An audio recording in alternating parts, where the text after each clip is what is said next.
எல்லோருக்கும் வணக்கம். Welcome to stock investing channel. இன்றைக்கி நாம் 2 ஸ்நாக்ஸ் ரிலேட்டட் ஸ்டாக்ஸ் பார்க்க போகிறோம். ஒன்று பிரதாப் ஸ்நாக்ஸ், இன்னொன்று சுமுகா ஆக்ரோ இண்டஸ்ட்ரீஸ். டைரெக்டாக சார்ட்டில் போய் எப்படி இருக்குது பார்க்கலாம்.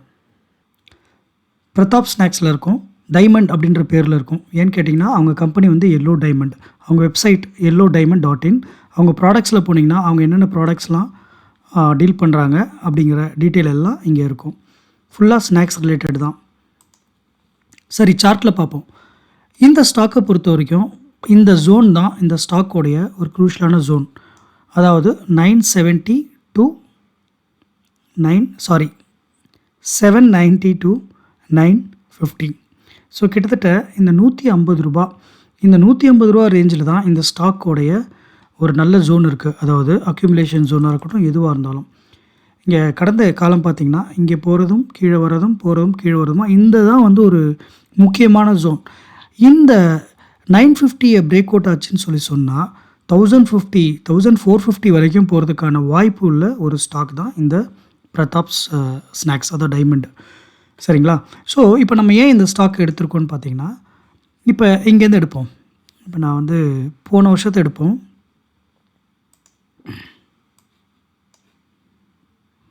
போன ஜூலை, இப்போ நம்ம ஜூனில் இருக்கோம். ஜூலை 23 பாருங்கள், இந்த 790 இந்த ரேஞ்சில் இருந்தது. திரும்பவும் உங்களுக்கு இந்த 940 ரேஞ்சுக்கு போகுது. 150 ரூபா ஏறுது, திரும்ப கீழே இறங்குது, திரும்ப மேலே போகுது. ஸோ என்றைக்கு இந்த 940 ரேஞ்சை இது பிரேக் அவுட் ஆகி மேலே போய் க்ளோஸ் ஆகுதோ அதுக்கப்புறம் இதுக்கு ஒரு நல்ல ரேலி பண்ணுறதுக்கான ஒரு பொட்டென்ஷியல் ஸ்டாக் தான் இந்த ஸ்டாக். இந்த 950 தாண்டிச்சுன்னா 1450 வரைக்கும் போகிறதுக்கு வாய்ப்பு உள்ள ஒரு ஸ்டாக். அதே மாதிரி இது கடந்த இந்த ஜனவரியில் 1450 வரைக்கும் போனது, திரும்பவும் கீழே வந்துச்சு. கீழே வந்து இந்த 950யும் பிரேக் அவுட் ஆனதுனால, பிரேக் டவுன் ஆனதுனால இது பழைய இடத்துக்கு வந்துருச்சு. இப்போ பாருங்கள், போன ஜூலையில் இது எங்கே இருந்துச்சோ 790 இருந்துச்சோ, ஒரு வருஷம் கழித்து அதே இடத்துக்கு திரும்ப வந்துருச்சு. சரிங்களா? ஆனால் இன் பிட்வீனில் என்ன ரேலி பாருங்கள், இப்படியே மேலே போய்ட்டு இப்படியே கீழே வந்துருச்சு. ஸோ இப்போ நம்ம என்ன பார்க்கணும், நம்ம சொன்ன மாதிரி இந்த 150 ரூபா ரேஞ்சுக்குள்ளே தான் இந்த ஸ்டாக்கோடைய ஜோன் இருக்குது. இப்போ ஜூன் 4 இங்கேருந்து கிளம்பி 940க்கு இன்றைக்கி க்ளோஸ் ஆகிருக்கு. இந்த ஃப்ரைடே அன்றைக்கி இந்த லைனை பிரேக் அவுட் ஆகி மேலே போய் க்ளோஸ் ஆகிருக்கு. இதில் என்ன ஒற்றுமை பார்க்கணுன்னா, கடந்த நவம்பரில் இதே மாதிரி இந்த லைனை தாண்டி பிரேக் அவுட் ஆகி மேலே போய் க்ளோஸ் ஆனது, மேலே போச்சு. அதே மாதிரியே இந்த வாட்டியும் நடந்திருக்கு. என்னென்னு பார்த்தீங்கன்னா, இங்கே பாருங்கள், இப்படி இங்கேருந்து கீழே வந்து பிரேக் அவுட் ஆகிருக்கு. அதே மாதிரி இங்கேருந்து கீழே வந்து பிரேக் அவுட் ஆகிருக்கு. ரெண்டுத்துக்கும் ஒரு ஒற்றுமை இருக்குது. நவம்பர் மாதம் நடந்த மாதிரி மேலே போய் க்ளோஸ் ஆகிருக்கு. அதனால் மேலே போகிறதுக்கு வாய்ப்பு இருக்குது.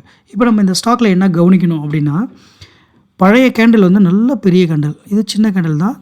இதுக்கு வெளியில் போய் தள்ளி க்ளோஸ் ஆகிருக்கு, இது கிட்டக்க க்ளோஸ் ஆகிருக்கு. மண்டே தான் நமக்கு தெரியும் இதுக்கு மேலே இந்த க்ளோஸ் ஆனதுக்கு மேலே ட்ரேட் ஆச்சுன்னா திரும்பி மேலே போக வாய்ப்பு இருக்குது. அப்படி இல்லைனா திரும்ப கீழே இந்த ஜோனுக்குள்ளே வர்றதுக்கும் கொஞ்சம் வாய்ப்பு இருக்குது. அதாவது ஒரு 870 இந்த ரேஞ்சுக்கு வர்றதுக்கு வாய்ப்பு இருக்குது. ஸோ நம்ம இதை எப்படி எடுத்துக்கலாம்னா, இந்த இதில் கொஞ்சம் மேலே ட்ரேட் ஆச்சுன்னா இங்கே பை பண்ணலாம். ஒரு ஷார்ட் டேர்மில் ஒரு 17-20% இந்த ஸ்டாக்கில் கிடைக்கிறதுக்கு வாய்ப்பு இருக்குது. அதே மாதிரி கீழே வந்துச்சுன்னா இங்கேருந்து நம்ம பை பண்ணோன்னா ஒரு 20-25% வாய்ப்பு இருக்குது. ஸோ இந்த ஸ்டாக்கை பொறுத்த வரைக்கும் நமக்கு 790 to 940 இந்த 150 தான் ரேஞ்ச். பிரேக் அவுட் ஆகிருக்கு. ரொம்ப கீழே வந்து பிரேக் அவுட் ஆகிறதுனால மேலே போகிறதுக்கு நிறைய வாய்ப்பு இருக்குது. இந்த ஸ்டாக்கை வாட்ச் பண்ணிக்கோங்க. ஃபண்டமெண்டல்ஸாக கொஞ்சம் பார்த்தீங்கன்னா, ரொம்ப டீட்டெயிலாக போகல, லைட்டாக போகிறேன். இது வந்து ஒரு 2200 கோடி ரூபாய் இருக்கிற ஒரு கம்பெனி. புக் வேல்யூவோட ஜாஸ்தி தான் ட்ரேட் ஆகிட்டுருக்கு. கடந்த 3 வருஷமாக நல்ல பர்ஃபார்மன்ஸ் இருக்க மாதிரி தெரியுது. நம்ம சேல்ஸ் போயிடுவோம். குவார்ட்டர்லி சேல்ஸ் பார்த்திங்கன்னா 400 கோடியிலேருந்து 380க்கு குறைஞ்சிருக்கு. அதே மாதிரி அவங்களுடைய நெட் ப்ராஃபிட்டும் கம்மியாகிருக்கு. 11 கோடியிலேருந்து 12 கோடி, அதாவது என்ன கம்மியாகல, கொஞ்சம் 1 கோடி கூட இருக்குது. அது ஒரு பெரிய விஷயம் இல்லை. P&L பார்ப்போம். ஆனால் லாஸ்ட் இயர் 1650 crores சேல்ஸ் நடந்தது. 1618 crores தான் சேல்ஸ் நடந்திருக்கு. சேல்ஸ் கம்மியாகிருக்கு. இது ஒரு நல்ல சைன் கிடையாது. பட் ஆனால் அவங்க நெட் ப்ராஃபிட் பாருங்கள், 20 கோடியிலேருந்து 53 கோடி, அப்படியே டபுள். சரிங்களா? இது எப்படி நடந்திருக்கும் அப்படின்னா, கொஞ்சம் டீட்டெயிலாக போனீங்கன்னா, இவங்களுடைய ஆப்ரேட்டிங் ப்ராஃபிட் மார்ஜின் 4% இருந்துச்சு. ஆனால் இப்போ 9% ஆகிருக்கு, டபுள் ஆகிருக்கு. ஸோ இவங்க ப்ராஃபிட் மார்ஜின் இன்க்ரீஸ் ஆனதுனால சேல்ஸ் கம்மியாக இருந்தாலும் அவங்க ப்ராஃபிட்டு க்ரோத் ஆகிருக்கு. அதுதான் நம்ம பார்த்துக்கணும். அதனால் ஏர்னிங் பர் ஷேரும் ₹8 ₹22 வளர்ந்துருக்கு. இது ஒரு நல்ல வளர்ச்சி தான். இவங்களுடைய மற்ற ஸ்டாட்லாம் நீங்கள் ஸ்க்ரீனரில் போய் பார்க்கலாம். ஒரு லாஸ்ட் 3 இயர்ஸாக நான் சொன்ன மாதிரி ஒரு நல்ல வளர்ச்சி இருக்குது. காம்பவுண்டட் ப்ராஃபிட் க்ரோத் இருக்குது. சிஏஜிஆரும் ஓகே தான். 3 இயர்ஸ் 13%, per annum 12%. லாஸ்ட் 1 இயரில் தான் இதனோட வளர்ச்சி இருக்குது. இதுக்கு வருங்காலத்தில் வாய்ப்பு இருக்குன்றது தான் என்னுடைய அனுமானம். அதே மாதிரி இவங்க கடன் ஒன்றும் பெருசாக இல்லை. 60 கோடிலேருந்து 80 கோடி ஏறி இருக்குது. 2200 கோடி ஒர்த் கம்பெனியில் 80 கோடி கடன்றது பெரிய விஷயம் கிடையாது. அதேமாதிரி டெட்டார் டேஸ் பார்த்திங்கன்னா இது சூப்பருங்க. கையில் காசு வாயில் தோசை. 3 நாள்லேருந்து 2 நாள் கம்மியாக இருக்குது. ப்ராடக்ட் கொடுத்த 2 நாள்லேயே இவங்க பணத்தை வாங்கிடுறாங்க. இது ஒரு நல்ல சைன். ஷேர் ஹோல்டிங் பேட்டர்ன் அற்புதமாக இருக்குது. 65% இவங்ககிட்ட இருக்குது. எஃப்ஐஎஸ்ட் ஒரு 5%, டிஐஎஸ்ட் ஒரு 10%, நம்மள்ட்ட ஒரு 20%. இது நல்ல விகிதாச்சாரம் நல்லாயிருக்கு. ப்ரொமோட்டர்கிட்டே 50% மேலே இருக்கிறதுனால எஃப்ஐஎஸ், டிஐஎஸ், பப்ளிக் எல்லாருமே பார்ட்டிசிபேட் பண்ணுறதுனால இந்த ஸ்டாக்கில் மொமெண்டம் இருந்துக்கிட்டே இருக்கும். இது ஒரு நல்ல விகிதம் தான். ஸோ நம்ம பிரதாப் ஸ்நாக்கை வந்து வாட்ச் லிஸ்ட்டில் போட்டுப்போம். இது ஒரு பிரேக் அவுட் ஸ்டாக். ஷார்ட் டேர்மில் 18%, லாங் டேர்மில் ஒரு 35%. அடுத்தது சுமுகா ஆக்ரோ இண்டஸ்ட்ரீஸ் வரும். இவங்களும் வந்து ஸ்நாக்ஸ் ரிலேட்டட் கம்பெனி தான். இவங்க ட்ரேடிங் கம்பெனி. இவங்களோட வெப்சைட்டில் போய் பார்க்கலாம், sumukaagro.com. இவங்களும் இந்த ஸ்நாக்ஸ் ரிலேட்டட் கம்பெனி தான். டைம் கிடைக்கிறப்ப போய் அலசி பாருங்கள். இப்போ சார்ட்டுக்கு வருவோம். அந்த பிரதாப்புக்கு பார்த்த மாதிரி இவங்களோட ஜோன் பார்த்திங்கன்னா 140 to 170, இந்த ₹30 ரேஞ்ச் தான் இவங்களுடைய ஜோன்.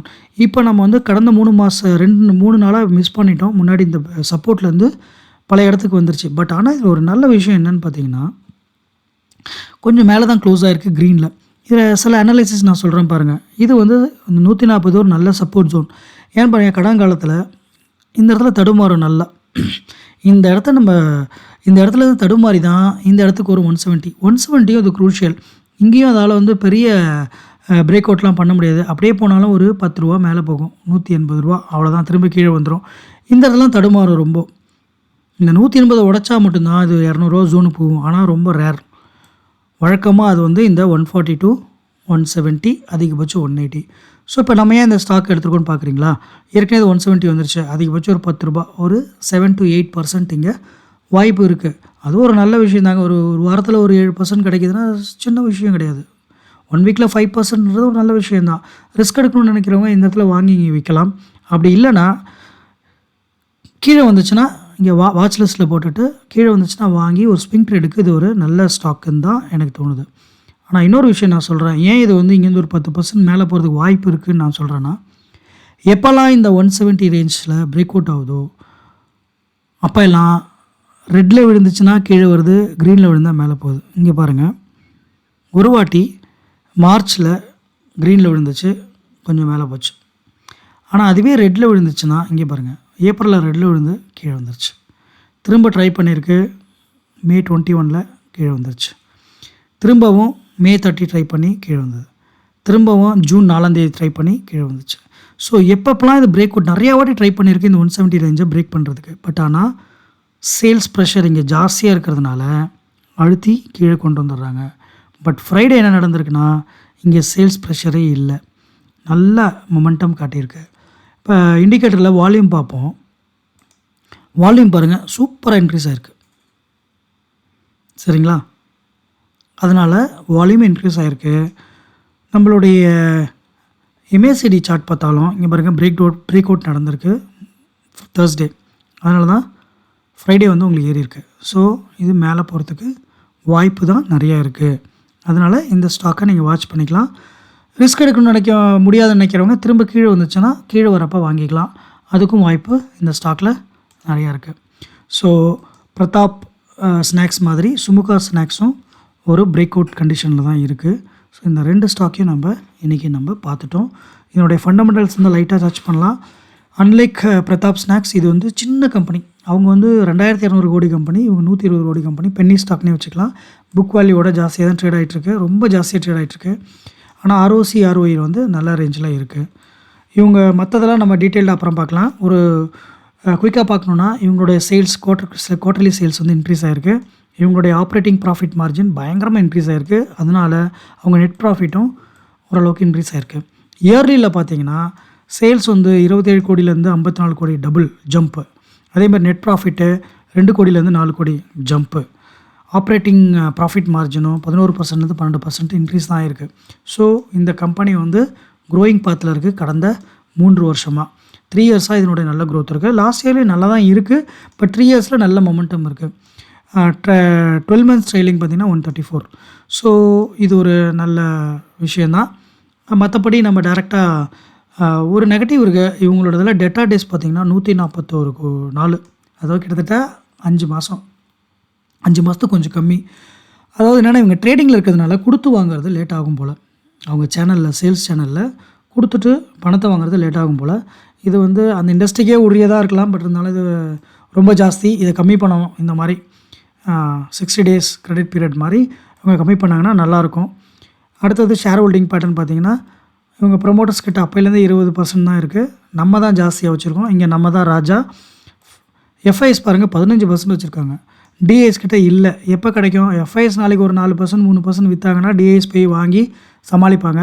பப்ளிக்லாம் அவ்வளோக்கு வெளியில் போகிற மாதிரி தெரியல. கன்சிஸ்டண்ட்டாக தான் இருக்கிறாங்க. ஸோ வந்து நம்ம தான் ட்ரைவ் பண்ணுறோம், மேலே போகிறதும் கீழே வரதும். அதனால தான் நான் சொன்னேன் இந்த சார்ட்டை பொறுத்தவரைக்கும் நிறைய ரெட்டு பார்க்கலாம். ஏன்னா இதை வந்து ஏற்றுறதும் இறக்குறதும் ப்ராஃபிட் புக் பண்ணுறதும் இதே மாதிரி இமோஷ்னலாக தான் போயிட்டுருக்கு இந்த ஸ்டாக். அதனால தான் நான் சொல்கிறேன், திரும்ப கீழே வந்தாலும் நம்ம இங்கே நம்பி வாங்கலாம். திரும்பி ஒரு ஸ்விங் ட்ரேடுக்கு ஒரு நல்ல ப்ராஃபிட் இந்த ஸ்டாக்கில் கிடைக்க வாய்ப்பு இருக்குது. என்னென்ன இருக்குல்லே, நம்ம வந்து இன்றைக்கி இந்த சுமுகா ஆக்ரோ, பிரதாப் ஸ்நாக்ஸ் பார்த்துட்டோம். இந்த இண்டஸ்ட்ரி வந்து சமீப காலத்தில் நிறையா ஸ்டாக்ஸ் சொல்ல வந்துச்சு. பெக்டார் ஃபுட்ஸாக இருக்கட்டும், பிகாஜி ஃபுட்ஸு, சுமுகா, பிரதாப் ஸ்நாக்ஸு, ஹல்திராம்ஸ், இந்த மாதிரி அன்ஆர்கனைஸ்டாக இருந்த செக்டாரெல்லாம் ஆர்கனைஸ் பண்ணி ஒரு கம்பெனியாக, லிஸ்டட் கம்பெனியாக உள்ளே வந்திருக்காங்க. இதுக்கெல்லாம் வந்து தேவைகள் இருந்துக்கிட்டே தான் இருக்கும். சின்ன பசங்க இதை சாப்பிட்டுட்டே இருப்பாங்க. நம்ம காலம் மாதிரி இல்லாமல் எல்லாமே பேக்கெட் ஸ்நாக்ஸ் தான். இதுக்கு வளர்ச்சி இருந்துக்கிட்டே இருக்கும் இந்த ஸ்நாக்ஸ் இண்டஸ்ட்ரியை பொறுத்த வரைக்கும். இன்னொன்று பார்த்திங்கன்னா இந்த இண்டஸ்ட்ரியில் வந்து ஒரு விஷயம் நான் உங்கள்கிட்ட சொல்லணும். இது ஒரு கன்சியூமர் ப்ராடக்ட், எல்லாருக்கும் தெரியுது. ஆனால் உடனே கன்சியூம் பண்ணிடுவோம். கடையில் வாங்கினோன்னா ஒரு 5 நிமிஷம் ஒரு நாளில் ஸ்நாக்ஸ் காலி. திரும்ப ரீயூஸ்லாம் பண்ண முடியாது. இப்போ வேறு ஒரு ப்ராடக்ட் வாங்குகிறோன்னா அதை நம்ம consumer product, fast moving consumer ப்ராடக்டாக எஃப்எம்சிஜியாகவே இருந்தாலும் கொஞ்ச நாள் யூஸ் பண்ணுவோம். இதெல்லாம் வந்து யூசேஜ் பீரியட் ரொம்ப கம்மி. ஒரு ஸ்நாக்ஸ் வாங்கினோமா, ஒரு 20 ருபீஸ்க்கு ஒரு லேஸ் மாதிரி ஒரு சிப்ஸ் வாங்கினோமா, பிரித்து சாப்பிட்ருவோம். ஒரு 10 நிமிஷத்தில் முடிஞ்சிடும், இல்லை ஒரு நாளில் முடிஞ்சிடும். திரும்ப வாங்கி தான் ஆகணும். உங்களுக்கு புரியுதுங்களா? ஒரு பேனா வாங்கினோன்னா ஒரு மாதமாவது எழுதும். அதுக்கப்புறம் தான் இன்னொரு பேனா வாங்குவோம். ஸோ பையிங் பீரியட் வந்து ஜாஸ்தி. இதெல்லாம் அப்படி கிடையாது. இன்றைக்கி ஒரு ஸ்நாக்ஸ் வாங்கினா உடனே காலியாகவும் இன்னொன்று வாங்குவோம். டக்குன்னு மூவ் ஆகிட்டே இருக்கும். ஸோ அதனால் இதுக்கான வளர்ச்சி தான் இருக்கும் மொழியை கீழே வரதுக்கு வாய்ப்பு கம்மி. அதுவும் பாப்புலேட்டட் கண்ட்ரி லைக் இந்தியாவில் இதுக்கு வளர்ச்சி இருக்குது. இந்த ஸ்நாக்ஸ் இண்டஸ்ட்ரி நீங்கள் ஃபோக்கஸ் பண்ணலாம். இந்த கண்டென்ட் உங்களுக்கு பிடிச்சிக்குன்னு நினைக்கிறேன். மீண்டும் இன்னொரு கண்டென்ட்டில் நம்ம சந்திப்போம் நண்பர்களே. அதுவரை நன்றி, வணக்கம்.